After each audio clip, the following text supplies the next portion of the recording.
Good morning आशीष। Globe का mood तो उम्मीद पर ही चला रहा है कि भाई ब्याज दरें कटेंगी। अब तो 3 की उम्मीदें लगाए बैठे हैं लोग, अब 2 तो प्राइस्ड इन करके ही चल रहे हैं। तो उस वजह से कल ऐसा कोई बड़ा ट्रेंडिंग डे तीन ऐसा था मतलब नहीं। अगली तीनों बैठक में 25-25-25 या फिर एक फ्रंट लोड कर दें 50 वाली अगली 50 तो 25 भी हो सकता है, अच्छा। क्योंकि कुछ अनुमान तो उसके भी है, तो शायद उस वजह से भी बाजार चल रहे हैं।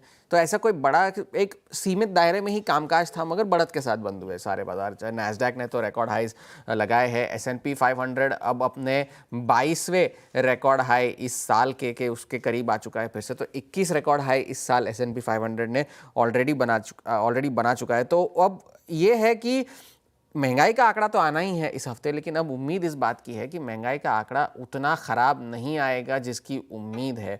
0.3% महीने दर महीने की बढ़त पिछले महीने भी हुई थी और उतने के ही अनुमान इस महीने के लिए भी है। तो जब तक अगर ऐसा कोई आंकड़ा आ जाता है तब तो ब्याज दरें कटनी तय है अगले हफ्ते। यहाँ तक कि अगर कोई बहुत ज़्यादा ख़राब आंकड़ा है तो शायद फिर थोड़ी सी और जो है अटकलें जो है स्टेटस क्वो की तरफ फिर से जा सकती है। लेकिन बहुत सारे एनालिस्ट ऐसे हैं जो अभी भी यही कयास लगा रहे हैं कि ब्याज दरें कटेंगी। जो इकोनॉमी है वो रिसेशन की कगार पर नहीं है, मगर जो है कमज़ोर लेबर मार्केट है, मगर इतना भी नहीं कि वो पूरा का पूरा बाजार तोड़ दे, ऐसा नहीं है। रिजिलियंट इकोनॉमी रेजिलियंट होगी, ब्याज दरें कटेंगी, महंगाई उतनी नहीं बढ़ेगी जितनी बढ़नी चाहिए। तो इन सारे फैक्टर्स की वजह से बाजार में तेज़ी बनी हुई है।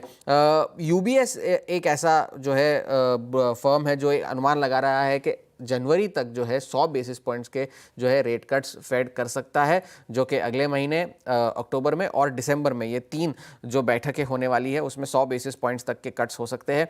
और बाकी सारे भी, चाहे वो मॉर्गन स्टैनली हो, गोल्डमैन सैक्स हो, सभी ये कह रहे हैं कि भले शायद नियर टर्म में थोड़ी सी वॉलेटिलिटी देखने मिले, लेकिन आगे चल के S&P 500 ने ऊपर ही जाना है। 7000 के लक्ष्य 22V रिसर्च ने भी दिए हैं साल के अंत तक।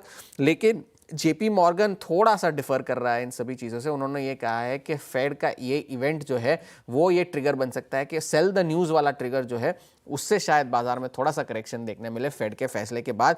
ये JP मॉर्गन का कहना है। यूरोपियन यूनियन जो है रशिया पर और सैंक्शंस लगाने की तैयारियां कर रहा है, तो ये एक और डेवलपमेंट वहां पर हो रही है। यूरोपियन यूनियन के ऑफिशियल्स जो है इस हफ्ते वॉशिंगटन जाएंगे ये चर्चा करने के अब रशिया पर क्या सैंक्शंस लगाए जाए। पेमेंट्स और credit card systems, crypto exchanges, इन सभी पर जो है सैंक्शंस लगाने की बात चल रही है। और कल ही हमने बात की भी थी कि स्कॉट बेसेंट ये कह भी रहे हैं कि रूस और उनके साथ जो कामकाज करते हैं, व्यापार करते हैं, उन सभी पर US और यूरोपियन यूनियन दोनों को मिलकर प्रतिबंध लगाने चाहिए, सैंक्शंस लगाने चाहिए। ये कल ही स्कॉट बेसेंट ने कहा था। फ्रांस में जो है थोड़ा सा राजनीतिक संकट गहरा रहा है।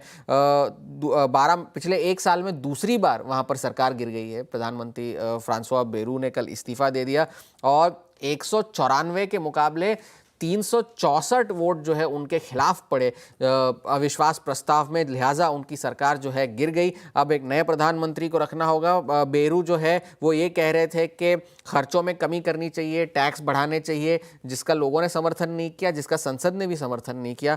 लिहाजा इस अविश्वास प्रस्ताव की वजह से सरकार वहाँ की गिर गई। आज का बड़ा इवेंट तो एप्पल का इवेंट है, जहाँ पर वो नया iPhone 17 लॉन्च करने वाले, तो वो एक बड़ा ट्रिगर होगा आज का। और एनालिस्ट जो है ज़्यादा अपसाइड शेयर में देख नहीं रहे हैं, लेकिन स्टॉक स्पेसिफिक एक्टिविटी काफ़ी है। एक दिन में शेयर 3-3 हज़ार% चल रहे हैं वहाँ पे वॉल स्ट्रीट में, तो वहाँ पर एक थोड़ा सा ब्रॉडर मार्केट रिस्क है। लेकिन फिलहाल के लिए एक ट्रेंड ये बना हुआ है कि होप ट्रेड की वजह से बाजार अभी भी ऊपर बने हुए हैं। जब तक महंगाई का आंकड़ा अगर बहुत खराब नहीं आया तो ये अपसाइड जो है शायद बनी रहे। अरे इंटरेस्टिंग। ठीक है, ये सारे इंपॉर्टेंट अपडेट्स आपके लिए। ग्लोब के संकेत सामने हैं। अब सबकी नजरें उस ऑल इंपॉर्टेंट US फेड की बैठक पर टिकी हुई हैं। खैर